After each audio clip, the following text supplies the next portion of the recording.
ঠিক কিরকম মেয়ে তোমার পছন্দ? কেমন আবার? ওই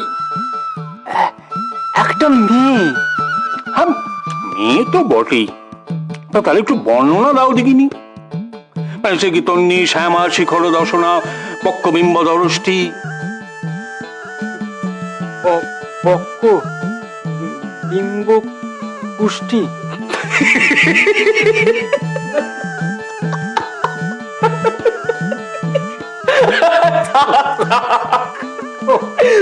পর্যায়বাবু, ওকে আর সব বিম্ব ধরষ্টি টরষ্টি বোঝাবেন না, এরপর কিন্তু মুষ্টি ভাগিয়ে আপনার দিকে টেনে আসবে। রে এই দেবো, কি হয়েছে তোর? কি ভাবছিস বলতো? কিছু না, কিছু না। প্রবল ভাইয়া কি অন্য কোনো ভাবনায় বিশেষ মগ্ন? দেওয়া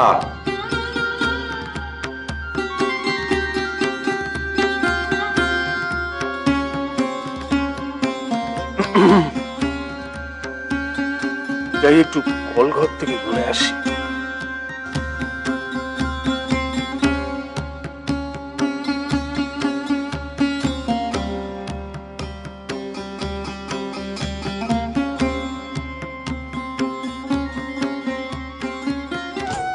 আরে মেজুগিনি চললি কোথায়? তারা কিসের? এই আপনার জন্য চা জোগাড় করতে যাচ্ছি। আরে রোসো রোসো রোসো, চাটা পরে হবে কোন। আমি তো সেই সকাল থেকে ফুরসত খুঁজি তোমার সঙ্গে নিরিবিলিতে দুটো কথা কইব, তা সুযোগই পাচ্ছি না। মেজগিন্নি, বড় একখানা বিপ্লব ঘটিয়েছো তো সংসারে। কি বিপ্লব? বাড়িতে যে খবরের কাগজ আসার চলখানা হয়েছে, সেটা তুমি আমাকে বলনি ঠিকই, তা বলে কি আমি জানি নে? তাই এতে তোমার কোনো গুণ নেই বলছো? মোটেও নেই। এই কথাখানা আমি বিশ্বাস করবো এমন আহাম্মক আমাকে দেখলে মনে হয় বুঝি? আমি মোটেও আপনার সঙ্গে কথা কইছি না। সে আপনি যত ভালো ভালো কথাই বলুন। কেন কেন? আপনার সঙ্গে আমার ভারী ঝগড়া, কথা না হওয়া ঝগড়া। তা রাগের কারণটা কি শুনি?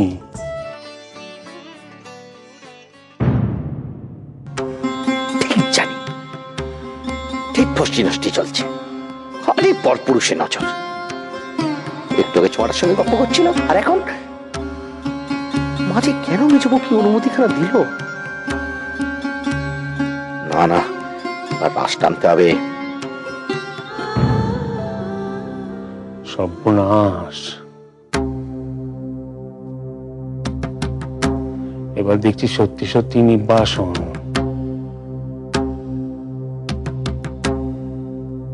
কি প্রবোধ ভাইয়া, তুমিও কল করে বুঝি?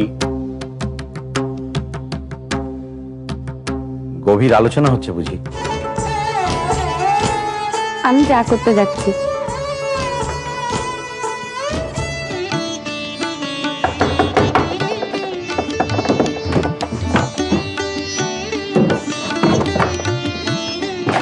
কিরে, মুখ কান আরম্ভ করে দেখেছিস কেন?